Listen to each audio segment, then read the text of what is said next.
When my grandfather was still alive, he used to sit on the living room couch, watching the rest of the family pass by him, and I saw a look of permanent confusion on his face. I saw him occasionally sucking on his cigarette and trying to exhale the fog beginning to grow in his mind as he tried to register my face and remember that I was his granddaughter.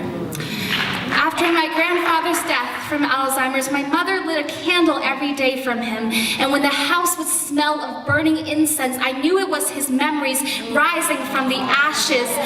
I cough, and my mother would admonish me, but I couldn't help it.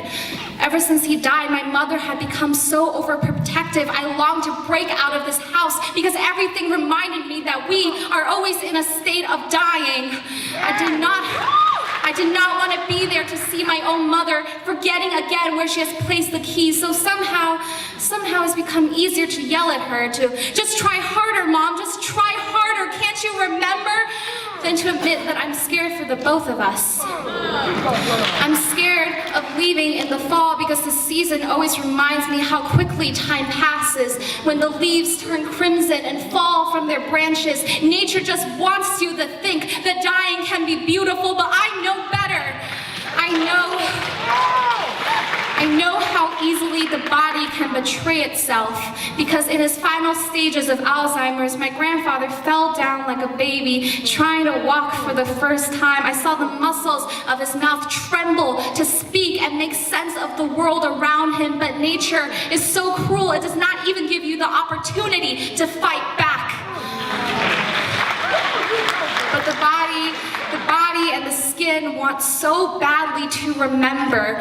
I wonder if that's why my mother can't seem to let me grow up on my own, because she can still feel my baby heartbeat against her chest, and that's the only feeling she can't bear forgetting. So ghosts do not live in this house. Rather, they live under our skin.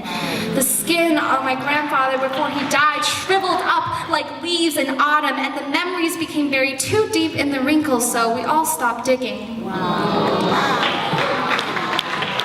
I know there will come a point when we all have to stop digging, when the skin has to accept that it will always be aching for something it cannot hold. So after my first semester of college, I came back home and I let my mother hold me.